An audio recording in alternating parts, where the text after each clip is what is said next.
They said it loud enough for the whole table to hear my mom laughing. "You'll never own a house like your sister," and Cassandra smirking. "She'll be broke forever." I didn't argue. I didn't defend myself. I just smiled, and they mistook that smile for surrender. Weeks later, their car rolled up my driveway, their calls coming one after another, as if they suddenly had questions about the life they swore I'd never build. I stood inside the doorway of the house they said would never be mine and typed 4 words that ended everything. "Get off my property." Before I tell you how it all unfolded, tell me where you listening from, so I know I'm not alone. And I grew up in a house where success wasn't just encouraged, it was measured, ranked, and displayed like trophies on a mantle. And Cassandra, my sister, was the one everyone pointed to when they talked about doing life right. 3 years older, polished from the start, she slid into every milestone exactly the way my mother believed a daughter should. Top schools, high-paying career, a picture-perfect marriage to a man who fit neatly into my mother's definition of prestige. I was the other one. The quiet one with ink on my fingers from sketching late at night, the one who preferred color palettes to spreadsheets, the one who never fit into the mold my mother spent years trying to press me into. She didn't understand why anyone would choose design over something stable, why I'd choose a small apartment downtown over a suburban blueprint, why I didn't want the life she had rehearsed for me. At every family gathering, Cassandra's accomplishments were recited like scripture. New job title, new bonus, new home, new vacation property. Each update served with my mother glowing beside her, nodding proudly like she'd built my sister with her bare hands. And then there was me asked about in passing, usually followed by a sigh, a raised eyebrow, or a well-timed shake of the head when I mentioned something that didn't sound impressive enough. Still, I tried. Not to impress them, but to stay connected, hoping one day they might see me for more than the gaps between their expectations and my choices. I worked full-time at a creative studio, freelanced at night, often eating dinner at my desk because the ideas kept coming. I wasn't rich. I wasn't flashy, but I was proud of the life I was shaping piece by piece, project by project. Then came that Thanksgiving dinner, the one where my mother's laugh cut through the room after someone complimented the small updates I had made to my apartment, as if repainting a rental was some kind of punchline.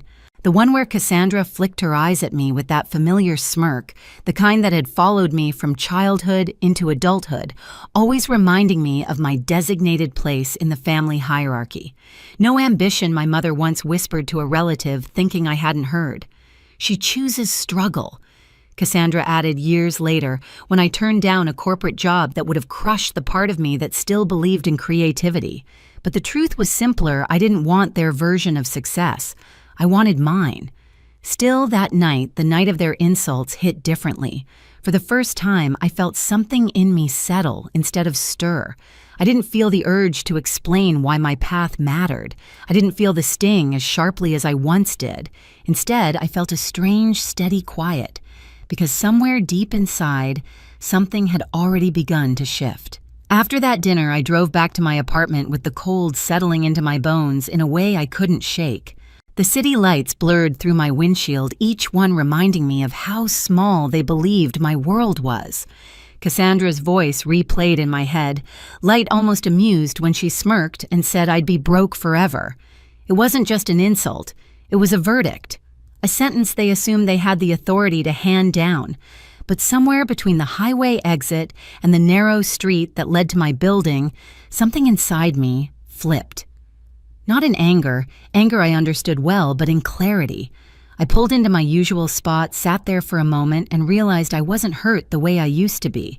Not gutted, not humiliated, just done. I walked upstairs, unlocked my door, and stood in the middle of my tiny living room staring at the scattered sketches, the color swatches pinned above my desk, the half-finished logos drying on my table. It wasn't much, but it was mine. Every client I had earned, every design I created, every late night that shaped the foundation of something real, all of it belonged to me. And suddenly their opinions, their predictions, their certainty about my future felt small. Smaller than the paint stains on my jeans, smaller than the chipped mug on my counter. For the first time in my life, their words didn't dictate my worth. The next morning, I woke up before my alarm, not out of anxiety, out of purpose. I opened my laptop, looked at the freelance inquiries I'd been half ignoring, and answered every single one. I raised my rates. I organized my projects. I created a new portfolio layout. I made a plan not to impress them, not to prove them wrong, but to build something stable, something scalable, something I could live off without compromising who I was. My days changed quietly. I'd work my full-time hours, then brew a pot of coffee and dive straight into branding projects. Small businesses that trusted me with their identity, startups that needed someone who understood how design could shift perception. Word spread faster than I expected. Within months, my client list doubled, then tripled. Payments came in steadily. I saved aggressively. I learned as I went. And with every step forward, I spoke less in the family group chat. I stopped volunteering information they never valued. I let my mother's short-clipped messages sit unanswered until I had time. Cassandra continued posting her curated life, online vacations, handbags, new furniture, and my mother reposted every highlight with her usual pride. But none of it touched me anymore. That was the shift, not spite, but distance. A clean, quiet distance. One night, after wrapping up a project that paid more in a week than my studio salary did in a month, I leaned back in my chair and felt a stillness settle over me, a knowing. I didn't argue. I didn't defend myself. I just smiled. Because they had no idea what I was building, and I wasn't going to tell them until it was already mine. The real turning point wasn't loud. It wasn't dramatic. It was a quiet Tuesday afternoon in the middle of a project sprint, when my accountant, after reviewing my quarterly numbers, paused long enough for me to look up. "Bella," he said, adjusting his glasses, "you might want to start thinking about long-term investments. You're sitting on more cash than you realize." It stunned me. Not because I didn't believe in my work, but because no one had ever spoken to me like I was someone capable of building something substantial. Not my mother, not Cassandra, not even my father. Hearing it from someone who had no emotional stake in my life hit differently. It felt like permission, and I hadn't known until that moment how desperately I'd needed my own. That night, after sending off final files to a client, I sat on the floor of my apartment, surrounded by plants, color palettes, and the faint hum of the city outside my window. I realized the space that once felt like a safe haven now felt too small. Not because I outgrew it, but because I was finally ready to let myself want more. Not their version of more mine. I searched listings with no particular expectations, scrolling past modern condos and new builds that all looked the same. Then a headline caught my eye: Historic Victorian Home in Millbrook. Something in me pulled toward it. Millbrook was the neighborhood my mother used to drive through just to point out which homes belonged to real successes. I clicked the listing. Tall windows, wraparound porch, a turret filled with sunlight. Original woodwork that begged to be restored. It looked like a story waiting to be rewritten. The next morning, I contacted the listing agent. That's how I met Ms. Rowan, a woman with silvering hair, a sharp blazer, and kinder eyes than I expected. She didn't look me up and down the way so many had. She didn't ask if I had a co-signer. She only asked, "What are you looking for in a home?" I told her the truth. Something with history. Something that feels like it waited for me. She studied me for a moment, then nodded. "Then I think you should see it in person." Walking through that house was like stepping into the life I had quietly been building without realizing it. The floors creaked with age. The stained glass scattered jewel tones across the walls. The turret opened into a circular room that felt instantly like an office, where ideas would breathe better. It needed work, updating, repairing, honoring, but I wasn't intimidated. I felt ready. When I met the owner, Mrs. Adelaide Hartwich, she asked me only one question: "Will you love it?" Not "Can you afford it?" Not "Why this house?" Just that. And when I said yes, when I meant it, something in her softened. 2 weeks later, after negotiations and inspections and signatures, I held the keys. I didn't tell my family. I didn't need their approval contaminating something that finally felt pure. Quietly, steadily, I began renovation. I worked long hours balancing client deadlines with decisions on paint colors, restoration techniques, light fixtures that honored the home's bones. With every tile chosen, every wall repaired, every room reclaimed, I felt my life expanding in a way I never thought possible. This was the beginning of my pushback, not through confrontation, but creation.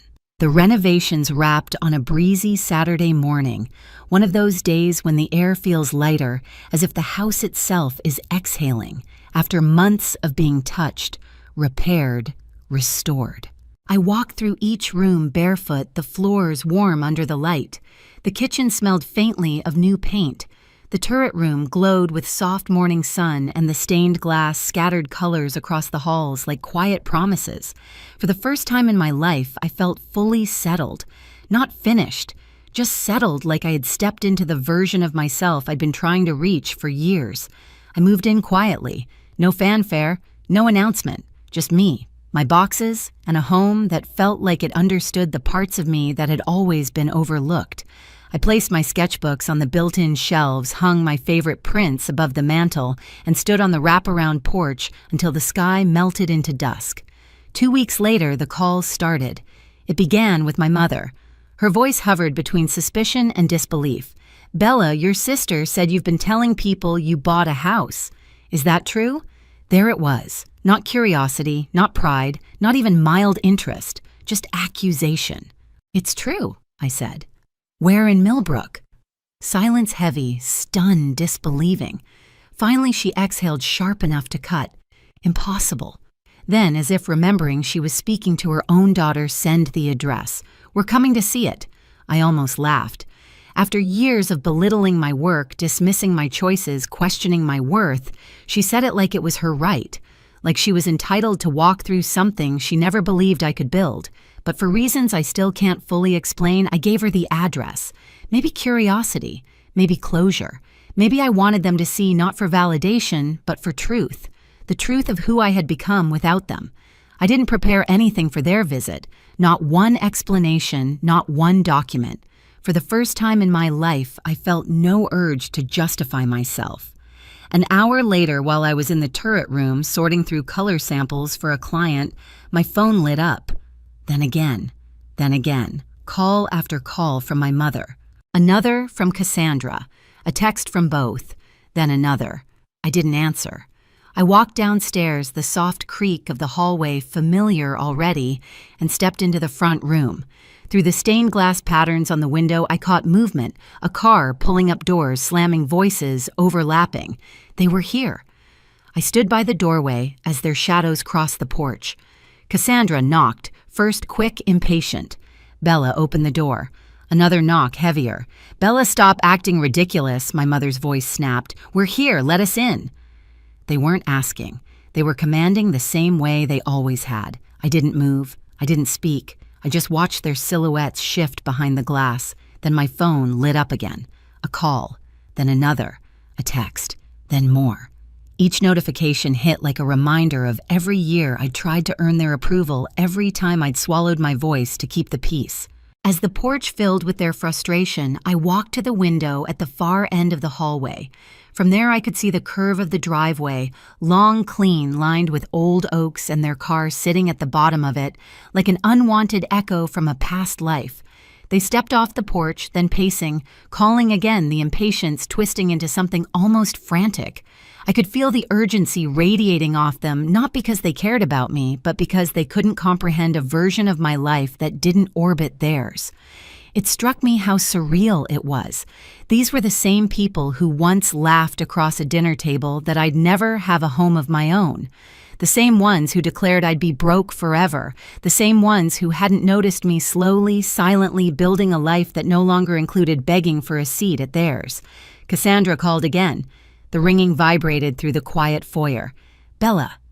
"This is childish," she said in a voice trained to sound superior. "Just open the door." I let the call die out.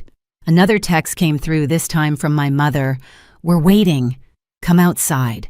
For years, that tone would have sent me spiraling, scrambling to prove I was worthy of something as basic as respect. But standing in my own home, surrounded by walls, I had chosen floors. I had refinished space. I had claimed something clicked into perfect alignment. I picked up my phone. I opened a new message. I typed slowly, deliberately. Get off my property. 4 words. Clean, final, unshakable. I watched them both look down at their phones almost in unison. First confusion, then shock, then something like disbelief as they lifted their eyes back toward the house. I stepped deeper into the hallway, letting the shadows swallow me so they wouldn't see the small, calm smile forming on my lips. They didn't knock again. They didn't call my name. They just stood there for a long moment, staring at the house they once said I'd never own, trying to make sense of a boundary I had every right to draw. Finally, Cassandra turned first, her posture rigid. My mother hesitated longer, glancing back at the porch as if waiting for me to change my mind. I didn't. They walked to the car. The engine started. The gravel shifted under their tires as they backed out of the driveway, and with each slow turn of the wheels, a weight I hadn't fully realized I was carrying slipped away. They weren't gone forever, but their control over my life was. I stood alone in the foyer, the light shifting across the floorboards, the house settling around me with small, gentle pops. The silence wasn't empty. It was full of the person I had become, full of the future I had built with my own hands, full of the peace that comes when you stop asking people to treat you better and instead walk into the life where you're already enough. That was the day the past finally ended and the day my life truly began. In the days after they left my driveway, the silence from my family felt different, less like an absence and more like a clearing. No demands, no comparisons, no sudden reminders of where they thought I ranked in the family hierarchy, just space, the kind I'd never been allowed to claim before. A week later, Cassandra sent an email, not defensive, not coded in superiority, just human. She admitted the things she had repeated all her life weren't confidence, but insecurity, that watching me build something on my own terms forced her to confront the hollowness of the life she performed for approval. My mother's message came after shorter, shakier.